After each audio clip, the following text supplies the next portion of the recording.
내가 북쪽에 있는 모든 나라의 백성들을 이 땅으로 불러들이겠다. 그러면 그들이 모두 몰려와서 예루살렘 모든 성문 바로 앞에 자리를 잡고 사방에서 그 성벽을 공격하고 유다의 모든 성읍을 칠 것이다. 나 주의 말이다. 내가 이렇게 내 백성을 심판하는 까닭은 그들이 나를 버리고 떠나서 다른 신들에게 향을 피우고 손으로 우상을 만들어서 그것들을 숭배하는 죄를 저질렀기 때문이다. 그러므로 너는 이제 허리에 띠를 띠고 준비하여라. 일어나거라. 내가 너에게 명하는 모든 말을 그들에게 전하여라. 너는 그들을 두려워하지 말아라. 내가 그들을 두려워하면 오히려 내가 너를 그들 앞에서 무서워 떨게 하겠다. 그러므로 내가 오늘 너를 튼튼하게 방비된 성읍과 쇠 기둥과 놋 성벽으로 만들어서 이 나라의 모든 사람 곧 유다의 왕들과 관리들에게 맞서고 제사장들에게 맞서고 이 땅의 백성에게 맞서게 하겠다. 그들이 너에게 맞서서 덤벼들겠지만 너를 이기지는 못할 것이다. 내가 너를 보호하려고 너와 함께 있기 때문이다. 나 주의 말이다. 만약 그 에레미야서를 영화로 만든다면 이스라엘 백성들이 바벨론 포로로 끌려가는 장면으로 시작되면서 1장 1절에서 3절 말씀이 나레이션으로 흘러나올 것 같습니다. 베냐민 땅 아나돗의 제사장 가문 힐기야의 아들 에레미야의 메시지다. 아모스의 아들 요시야가 유다를 다스린 지 13년째 되던 해에 하나님의 메시지가 그에게 임했다. 이 메시지는 요시야의 아들 여호와김이 유다 왕으로 있던 동안 계속 임했고 요시야의 아들 시드기야 11년 곧 예루살렘이 포로로 잡혀가게 된 해에 5째 달이 되기까지 계속 임했다. 메시지 성경의 내용입니다. 이게 자막으로 아마 이렇게 들어갈 것 같습니다. 에레미야서는 역사적인 시간 순으로 그렇게 구성되지는 않았지만 시작과 끝은 이 1장 1절에서 3절에 제시된 그런 형식을 따르고 있습니다. 그러니까 어린 에레미야가 선지자로 부름을 받은 장면으로 시작을 해서 예루살렘의 멸망과 유배로 끝나게 됩니다.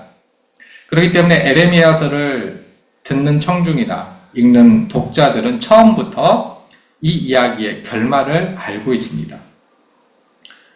오늘날 문학이나 영화에서도 처음부터 이 결말을 알려주는 작품들이 있습니다.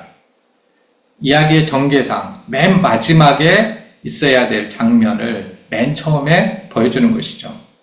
대표적인 영화가 좀 오래됐지만 박하사탕이고요. 그 다음에 드라마에서는 모래시계가 이런 구성에 속합니다. 그리고 최근에 그러니까 2년 전입니다. 2년 전에 상영된 25, 21라는 드라마를 보면은 처음에 남자 주인공과 여자 주인공이 이렇게 사랑을 하게 되는데 연인인데 결국에는 해피엔딩으로 끝나지 않을 것이라는 사실을 알려주죠.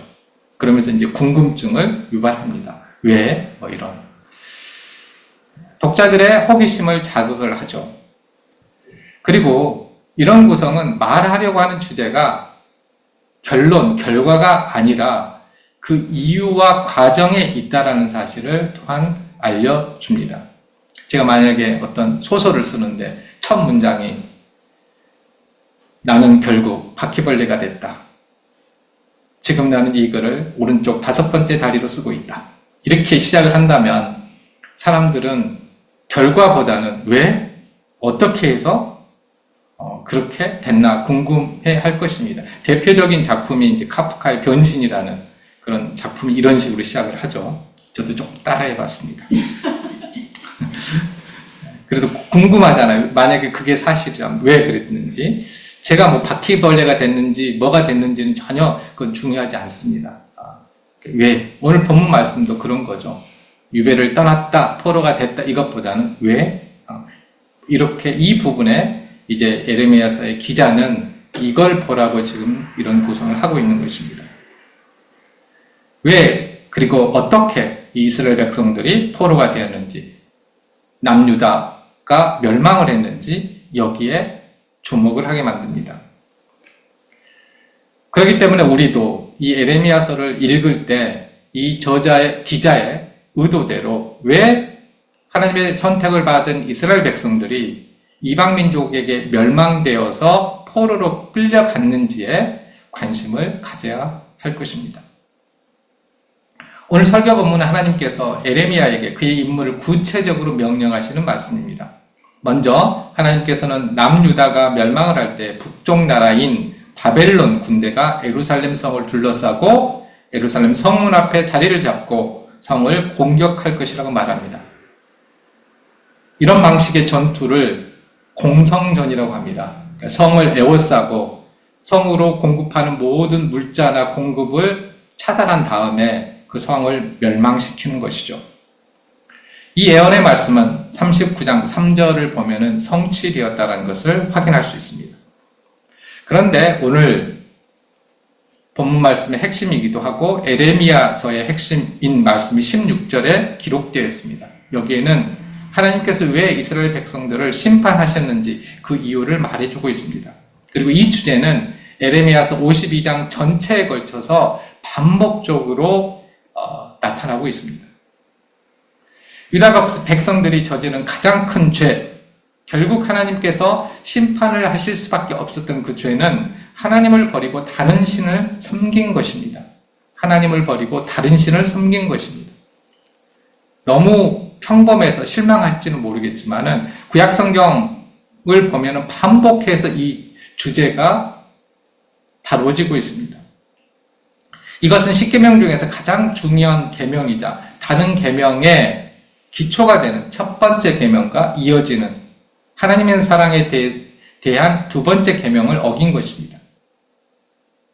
출애굽기 20장 말씀을 보면요, 첫 번째 계명은 너희는 내 앞에 다른 신을 섬기지 못한다. 그리고 두 번째 계명은 너희는 너희가 섬기려고 하는 위로 하늘에 있는 것이나 아래로 땅에 있는 것이나 땅 아래 물속에 있는 어떤 것이든지 그 모양을 번떠서 우상을 만들지 못한다. 너희는 그들에게 절하거나 그것들을 섬기지 못한다. 이 말씀입니다. 그런데 이 두 번째 계명에는 하나님에 대한 형상조차도 만들면 안 된다라는 그런 의미가 포함되어 있습니다. 하나님께서 이스라엘 백성들을 그리고 그 이후에도 하나님께서 선택한 백성들을 복 주시거나 벌 주시는 기준은 명확합니다. 일관됩니다. 그리고 이 기준은 오늘날까지도 유효한 그런 기준입니다. 그런데 예나 지금이나 하나님을 떠나서 다른 우상을 섬기는 이유는 이 복과 벌에 대한 하나님의 이 말씀을 자꾸 잊기 때문입니다. 그리고 이렇게 잊는 이유는 하나님 한 분만이 참된 신이라는 사실을 믿지 않기 때문입니다.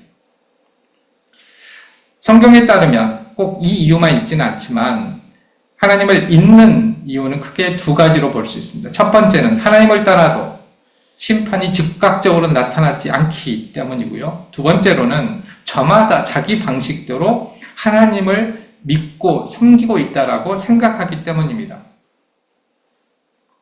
그러나 하나님의 말씀은 더딜지라도 반드시 실현됩니다.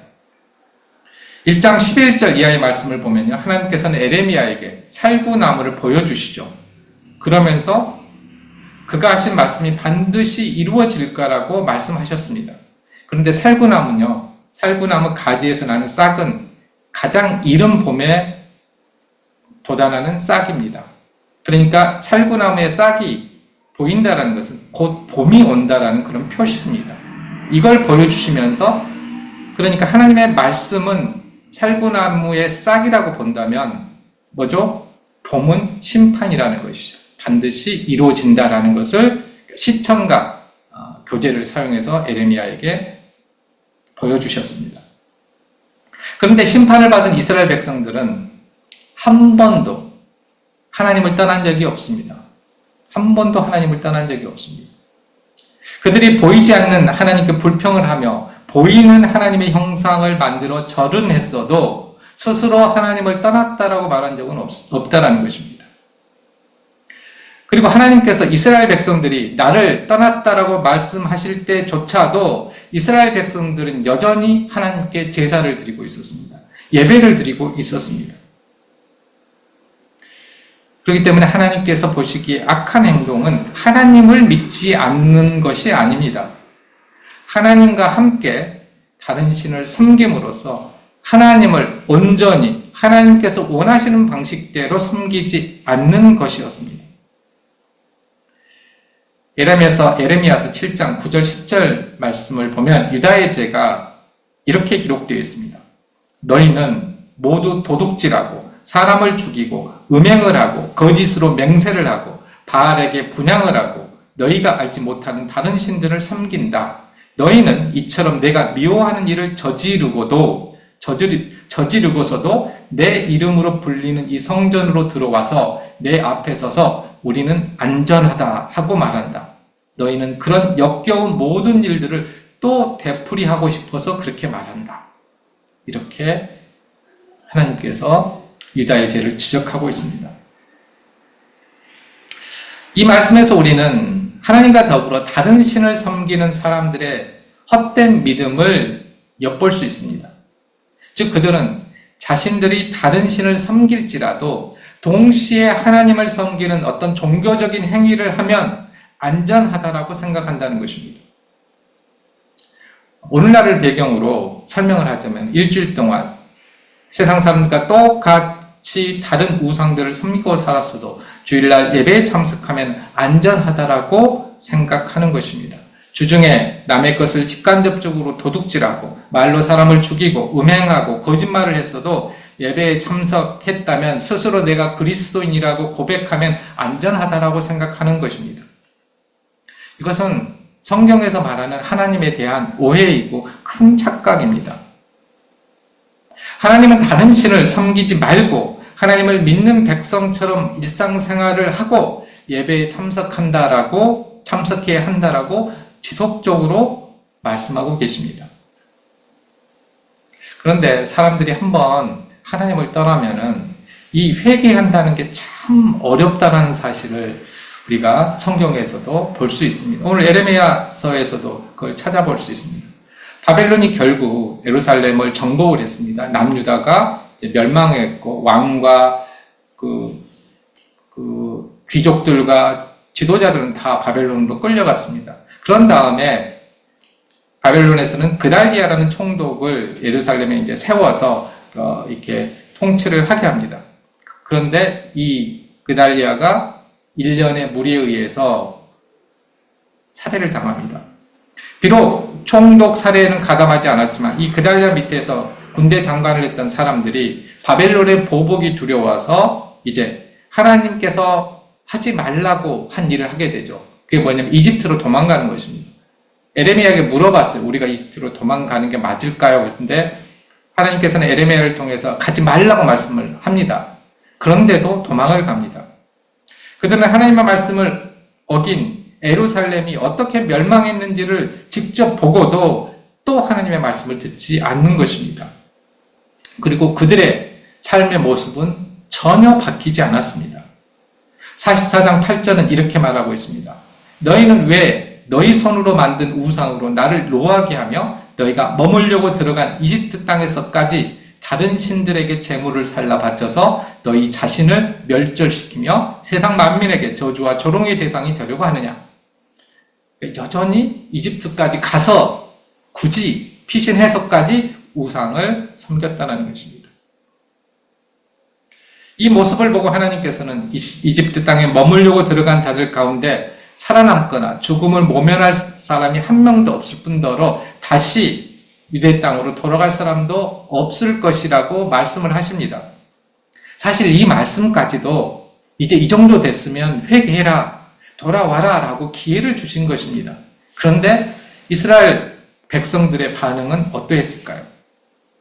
44장 16절에서 18절 말씀을 보면은 이스라엘 백성들이 어떻게 대답했는지를 알 수 있습니다. 이 말씀을 보면요, 사람의 마음이 어디까지 완악해질 수 있을지 알 수 있고, 또 그들이 왜 하나님을 떠났는지, 하나님을 믿는다고 하면서 그들이 무엇을 기대하고 있었는지를 알 수 있습니다. 우리 한번 찾아볼까요? 찾아서 한번 같이 봉독해 보면 좋겠습니다. 44장, 예레미야서 44장 16절, 18절입니다. 당신이 주님의 이름으로 우리에게 무슨 말을 하든지 간에 우리는 당신의 말을 듣지 않겠소. 우리는 우리의 입으로 맹세한 대로 할 것이요. 우리와 우리 조상과 우리 왕들과 우리 고관들이 유다 성읍들과 예루살렘 거리에서 하던 대로 우리도 하늘 여신에게 제물을 살라 바치고 그에게 술 제물을 바치겠소. 하늘 여신을 섬길 때에는 우리에게 먹을 양식이 풍족하였고 우리가 잘 살았으며 재앙을 만나지도 않았는데 우리가 하늘 여신에게 제물을 살라 바치는 일을 그치고 그에게 술 제물을 바치는 일을 그친 뒤부터는 우리에게 모든 것이 부족하게 되었고 우리는 전쟁과 기근으로 죽게 되었어. 예루살렘 멸망을 눈앞에서 경험하고 살아남은 사람들조차도 자신들이 누렸던 풍요가 이방신 덕분이었고 자신들의 전쟁과 기근으로 죽게 된 원인이 우상인 하늘 여신에게 제물을 바치지 않았기 때문이라고 생각했습니다. 그런데 이렇게 생각한 사람들이 하나님을 믿지 않는 사람들이 아니었다는 것이죠.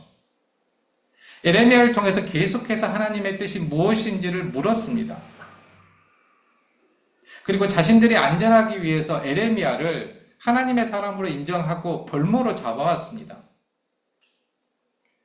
이들의 모습이 너무 모순적이지 않습니까? 형식적으로는 하나님을 믿는데 그리고 하나님의 뜻이 무엇인지까지도 알아요. 근데 실제적으로는 하나님을 믿지 않는 것입니다. 그 말씀대로 안 하기 때문에, 따르지 않기 때문에. 오늘날 그리스도인에게서도 이런 모습이 발견됩니다. 그리스도인이 아닌 사람들이 어떻게 이 기독교에 대해서 비판을 하든지 간에 성경은 우상을 섬기지 말고 하나님만을 섬기라고 말합니다. 하나님만이 참된 신이라고 말합니다. 그렇다면 우리는 다른 종교를 믿지 않으면 괜찮은 걸까요? 우리에게 우상은 오늘날 무엇일까요? 타 종교 행사에 참석하고 결혼할 때 사주와 궁합을 보고 이사할 때 손 없는 날을 보고 선거 있을 때 점쟁이 찾아가는 것만이 우상 숭배일까요? 아닙니다. 여러 번 들어서 알고 계신 내용이겠지만 종교개혁자 마틴 루터는 당신의 마음이 매달리고 의지하는 것이 무엇이든지 바로 그것이 당신의 하나님이다. 마음의 신뢰와 믿음이 하나님도 만들고 우상도 만든다라고 말을 했습니다. 이런 의미에서 공부와 성공, 사랑과 결혼, 육아와 아이 교육, 부동산과 재테크, 가족의 안정과 미래에 대한 염려, 게임이나 스마트폰 모두가 우리의 우상이 될 수 있습니다.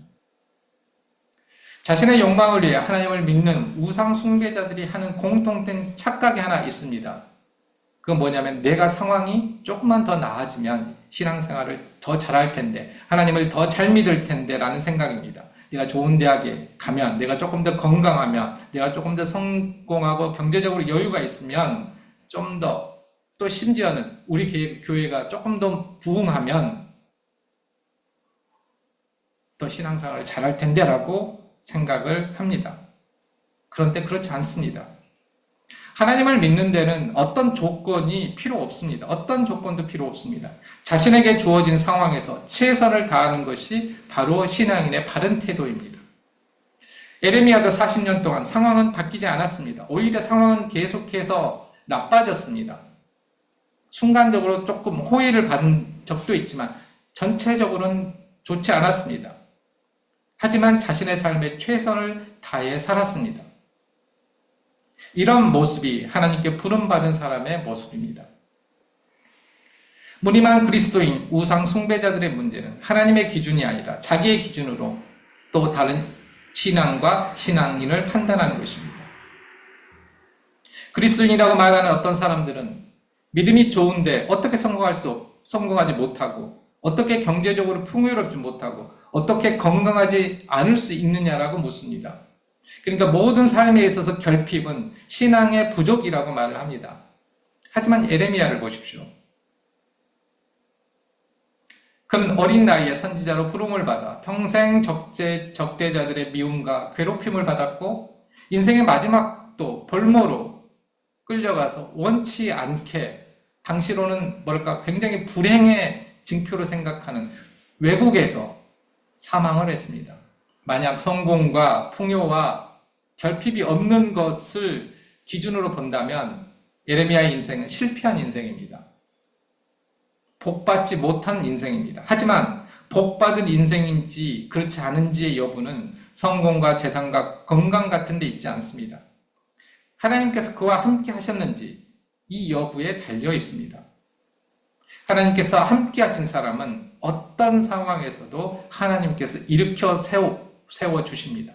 예레미야라는 이 이름의 뜻이 하나님께서, 여호와께서 일으켜 세우신다라는 그런 뜻입니다. 바로 이것을 예레미야서가 우리에게 들려주고 있는 것입니다. 우리가 우리의 인생을 선택할 수 있다면 평화롭고 여유롭게 신앙생활을 하고 싶을 것입니다. 그러면 내가 조금 더 관대해질 수 있을 거라고 생각을 하지요. 그런데 그게 복음을 위해서 하나님의 뜻이 아니라면요. 정말로 한 사람의 영혼을 위해서 내가 다른 길을 가야 된다면, 아니면 소수의 영혼을 위해서 다른 길을 가야 한다면, 우리 각자가 살아내야 될 하나님께서 정하신 삶이 있다면 어떻게 해야 할까요? 그런데 그 삶이 고단하고 힘들 수도 있고 그렇지 않을 수도 있지만 그 삶이 어떠할지라도 분명한 사실 하나는 하나님은 그가 부르신 사람을 홀로 그냥 내버려 두지 않으신다는 것입니다. 예레미야도 홀로 내버려 두지 않으셨습니다. 꼭 필요한 조언들을 해주시죠. 준비를 하게 하십니다. 17절 말씀입니다. 허리에 띠를 띠라, 일어서서 전하라. 이 말씀은 예레미야에게 예언활동을 시작하라는 하나님의 이제 직접적인 명령입니다. 그의 사명은 다른 것이 아닙니다. 하나님께서 그에게 하는 모든 말을 가감없이 전하는 것입니다. 상황 보지 않고 고려하지 않고 대세에 거스리더라도 전하는 것이었습니다. 이때 예레미야 편에 쓴 사람 한 명도 없었습니다. 나중에 2명 정도 지지자들이 생기긴 하지만, 그리고 평생 그렇게 외롭게 그 길을 걸어갔습니다. 그런데 이 시기에 가장 예레미야에게 어려움이 무엇이었을까요? 오늘 말씀을 보면 그것은 자신의 사명을 감당하는 것에 대한 두려움이었다라고 생각해 볼 수 있습니다. 그래서 하나님께서는 가장 먼저 그에게 두려워하지 말라라고 말씀하십니다. 무너지지 말라, 이런 의미이기도 하고요. 물론 두려워하지 말라고 해서 두려움이 사라지는 것은 아니죠. 하지만 하나님께서는 두려움을 가지고서는 이 일을 할 수 없다라고 분명하게 말씀하십니다. 그래서 17절에 만약 네가 그들을 두려워하면 오히려 내가 너를 그들 앞에서 무서워 떨게 하겠다, 두려워하게 하겠다, 이런 말씀입니다.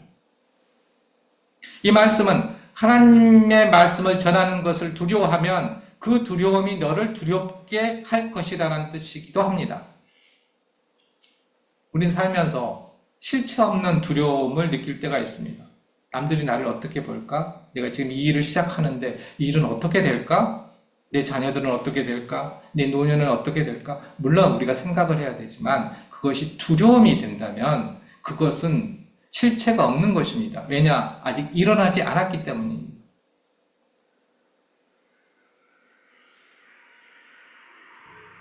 예레미야도 하나님의 말씀을 전하면 어떤 일이 일어날지 예상하며 아마 두려움에 쌓여 있었을 것입니다. 나이가 어리다고 무시당할 거라고 생각했을 것입니다.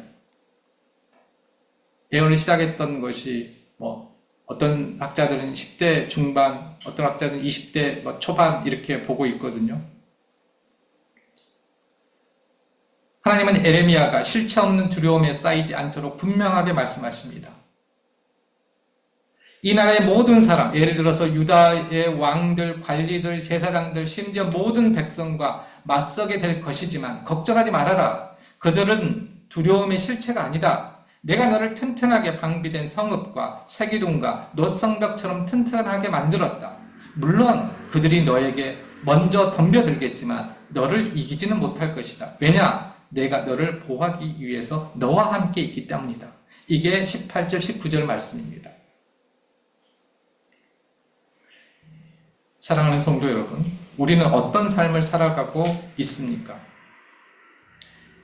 이스라엘 백성과 같은 삶입니까? 아니면 예레미야 같은 삶입니까?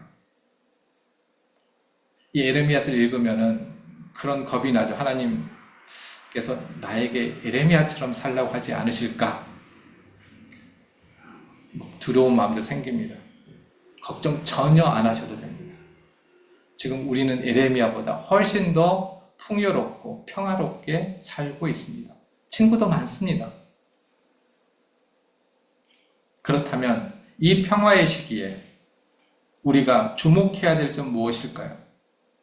그것은 남유다가 왜 멸망했는지 그 이유에 대한 것입니다. 이스라엘 백성들은 하나님을 다른 우상과 함께 섬겼습니다. 그리고 그들이 누리는 풍요와 평화가 하나님 때문이 아니라 그들이 섬기는 우상 때문이라고 믿었습니다. 오늘날 우상은 우리가 하나님보다 더 믿고 신뢰하는 모든 것입니다. 그냥 봐서는 알 수가 없죠. 자기 자신만이 잘 알고 있을 것입니다. 건강, 재산, 자녀, 가족, 명예, 권력, 지식, 경험 다 도움이 되는 것들이고 있으면 다 유익한 것입니다. 우상이 원래 그런 거예요. 필요 없는 건 없어요. 우리가 믿고 의지하는 것은. 이런 것이 우리를 보호해주고 우리의 미래를 보장해줄 수 있다고 믿는다면 이런 것은 우리의 우상입니다. 에레미야 시대의 참된 하나님의 자녀는 하나님께서 일으켜 세우신 에레미야와 그를 따르는 몇몇 사람뿐이었습니다. 우리는 개인적으로, 사회적으로 어떤 삶을 살아가야 할지 모르지만 하나님께서 함께 하시며 일으켜 세워주시는 사람만이 안전합니다. 이때 중요한 점은 아직 일어나지 않는 일에 대해서 두려워하지 않는 것입니다. 많은 경우 힘든 현실이 아니라 실체 없는 두려움이 우리를 더욱더 두렵게 합니다. 오거리교회 모든 성도님들이 하나님의 뜻대로 두려움 없이 살아갈 때 하나님께서 함께 하시고 넘어질 때마다 일으켜 세워주시는 복 받기를 주님의 이름으로 기원합니다. 아멘. 기도하겠습니다.